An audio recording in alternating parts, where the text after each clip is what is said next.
Hello అండి. ఈ సంక్రాంతికి మేము చేసుకున్న అరిసెలు భయపడకుండా ఈజీగా చేసుకోవచ్చు. చాలా సింపుల్ అరిసెలు. ఒక్కసారి ట్రై చేశారంటే ఈజీ వచ్చేస్తుంది. కొంచెం ఇంట్రెస్ట్ పెట్టి చూస్తే. సో, నేనైతే ఎవ్రీ టైమ్ మా ఇంట్లో ఎవరు చేసుకోరు. నేనైతే అరిసెలు చేసేసుకుంటా అనమాట. సో, కానీ ఈసారి సంక్రాంతి అయిపోయిన తర్వాత 2 డేస్‌కి చేసుకున్నాను. ఊరెళ్ళాను, అక్కడ చేసుకోలేదు. చేసుకోవద్దులే అనుకున్నా అనమాట.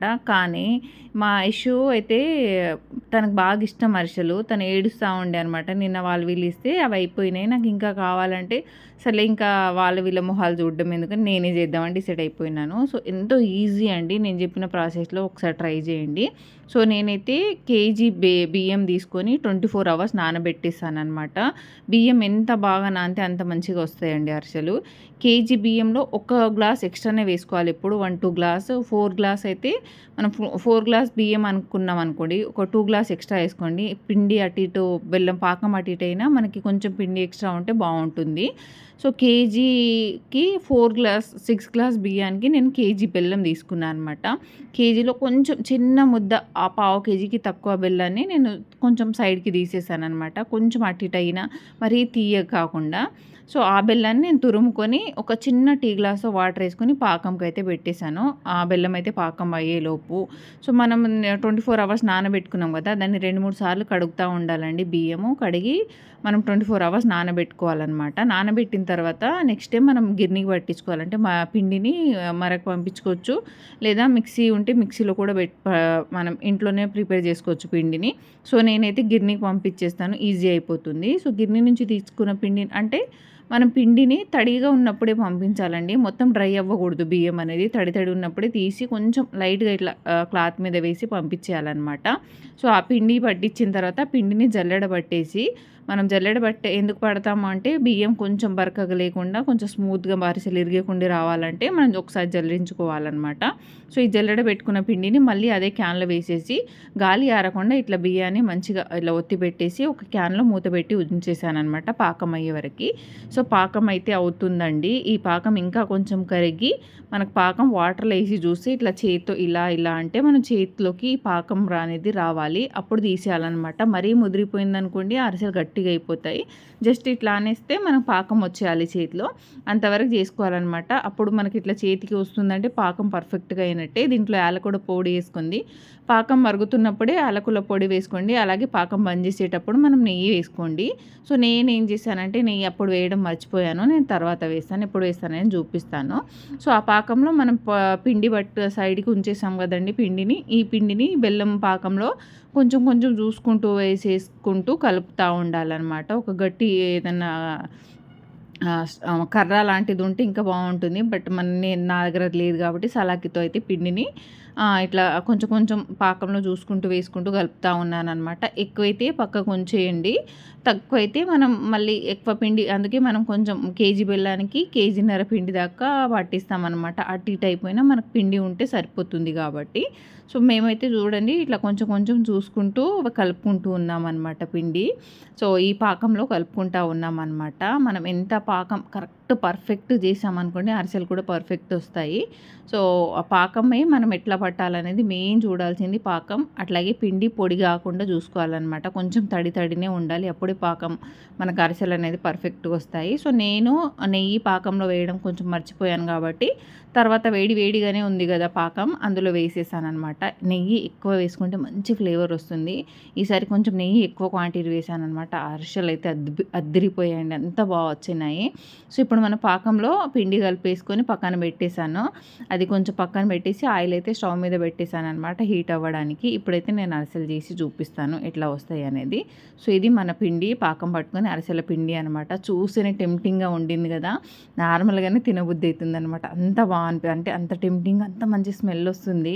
ఆ నెయ్యి ఫ్లేవర్ అయితే ఇట్లా వస్తుందండి. సో, పిండి నుంచి మనం ఎక్కువ ఒకటేసారి బయటికి తీయొద్దు, మూత పెట్టే ఉంచాలి, లేదంటే పిండి ఆరిపోతుంది.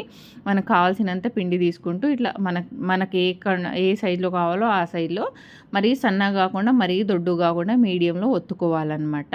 సో, చూడండి మేమైతే చిన్న సైజులో మీడియంలో ఒత్తుకుంటున్నాము. పాకం మనకు అరిసె అనేది మంచిగా పొంగితే మన పాకం పర్ఫెక్ట్‌గా మనం అరిసె పాకం పర్ఫెక్ట్‌గా పట్టినట్టు. సో, చూడండి ప్రతి ఒక్క అరిసె పూరి కంటే ఎక్కువ పొంగుతుంది. పూరి కూడా ఒక టైంలో పొంగదేమో అంత మంచిగా పొంగుతున్నాయన్నమాట.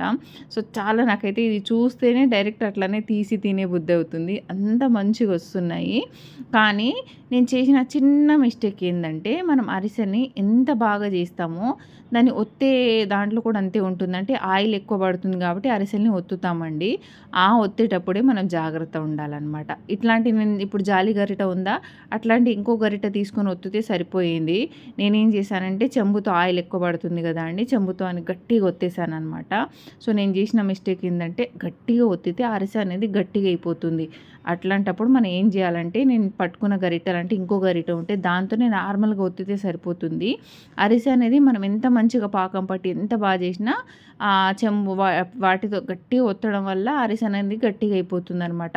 నేను కొన్ని అరిసెలు చేసిన తర్వాత నాకు ఎక్స్పీరియన్స్ వచ్చింది ఏంటంటే అరిసె గట్టిగా ఎందుకు అవుతుందంటే ఇట్లా ఒత్తడం వల్లే అవుతుందని అర్థమయ్యి తర్వాత నార్మల్‌గా అంటే నార్మల్‌గా ఒత్తేసాననమాట. అవి కొంచెం మెత్తగా అయినాయి. నేను గట్టిగా ఏ అరిసెలనైతే ఒత్తానో ఆ అరిసెలు అనేది కొంచెం క్రిస్పీగా ఉన్నాయన్నమాట. మా పిల్లలకి ఎట్లా ఇష్టం అంటే సాఫ్ట్‌గా ఉండాలి అరిసె. నేను అక్కడికి చెప్తూనే ఉన్నా అరిసెలు ఏదో గట్టిగా అయితున్నాయి ఎందుకు కొంచెం అనేసి. చూడండి ఇంత ప్రెషర్ పెట్టి ఒత్తితే అరిసె గట్టిగా అవ్వకుండా ఉంటది చెప్పండి.